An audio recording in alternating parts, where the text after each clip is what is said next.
Hello friends, welcome to Sangeetha's food gallery. നമ്മളിന്ന് ചെയ്യാൻ പോകുന്നത് പാലക്കാടൻ രീതിയിലുള്ള കാബേജ് ഉപ്പേരിയാണ്. ഇത് ചെയ്യാനായിട്ട് 1/2 കിലോ കാബേജാണ് ഞാൻ എടുത്തിട്ടുള്ളത്. അതിന് ഇതുപോലെ ചെറുതായിട്ട് കട്ട് ചെയ്തിട്ട് ഒരു കടായിലേക്ക് ചേർത്ത് കൊടുത്തിട്ടുണ്ട്. അപ്പം നമുക്ക് സ്റ്റവ് ഓൺ ചെയ്ത് കൊടുക്കാം. ഇതിലേക്ക് 1/2 ടീസ്പൂൺ മഞ്ഞൾപ്പൊടി ചേർത്ത് കൊടുക്കാം. ഒരു സവാള പൊടിയായിട്ട് കട്ട് ചെയ്ത് വെച്ചിട്ടുണ്ട്, ഇത് ചേർത്ത് കൊടുക്കാം. ഇനി ഇതിലേക്ക് 4 പച്ചമുളക് 2ആയിട്ട് കീറി വെച്ചിട്ടുണ്ട്, ഇത് കൂടെ ചേർത്ത് കൊടുക്കാം. നിങ്ങൾക്ക് എരിവ് എത്ര ആവശ്യമുണ്ടോ അതിനനുസരിച്ച് പച്ചമുളക് ചേർത്ത് കൊടുക്കാം കേട്ടോ. ഇതൊന്ന് മിക്സ് ചെയ്ത് കൊടുക്കുക. ഇനി ഇതിലേക്ക് ഒരു 1/4 കപ്പ് വെള്ളം ചേർത്ത് കൊടുക്കണ്ട്. വെള്ളം അധികം ചേർത്ത് കൊടുക്കേണ്ട ആവശ്യമില്ല കേട്ടോ, കുറച്ച് മാത്രം ചേർത്ത് കൊടുത്താൽ മതി. ഇനി ഇതിലേക്ക് ആവശ്യത്തിന് ഉപ്പ് കൂടെ ചേർത്ത് കൊടുക്കാം. എല്ലാം കൂടിയിട്ട് നന്നായിട്ടൊന്ന് യോജിപ്പിച്ചു കൊടുക്കുക. സാധാരണ തോരൻ ചെയ്യുന്നത് പോലെ ഇതിൽ കടുക് വറുത്തൊന്നും ചേർക്കേണ്ട ആവശ്യമില്ല കേട്ടോ. അപ്പം അതൊക്കെ നന്നായിട്ട് യോജിപ്പിച്ച് കൊടുത്തിട്ടുണ്ട്. അപ്പോൾ സ്റ്റവ് മീഡിയം തീയിലാക്കി വെക്കുക.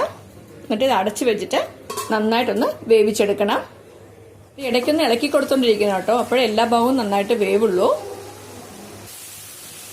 ഇപ്പം കണ്ടില്ലേ, ക്യാബേജിലുള്ള വെള്ളമൊക്കെ നന്നായിട്ട് വറ്റിയിട്ടുണ്ട്. ഇനി ഇതിലേക്ക് 1/2 കപ്പ് ചിരകിയ തേങ്ങ കൂടെ ചേർത്ത് കൊടുക്കണ്ട. ഇത് നന്നായിട്ടൊന്ന് മിക്സ് ചെയ്ത് കൊടുക്കുക.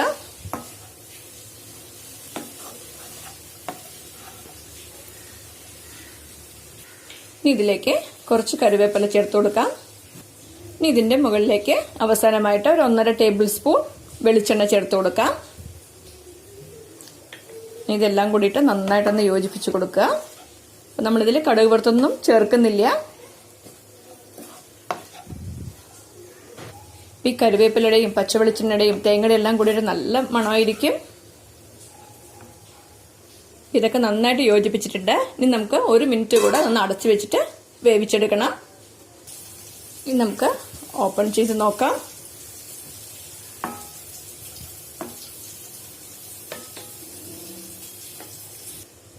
ഇപ്പൊ നമ്മുടെ അടിപൊളിയായിട്ടുള്ള കാബേജ് ഉപ്പേരി റെഡിയായി കഴിഞ്ഞു.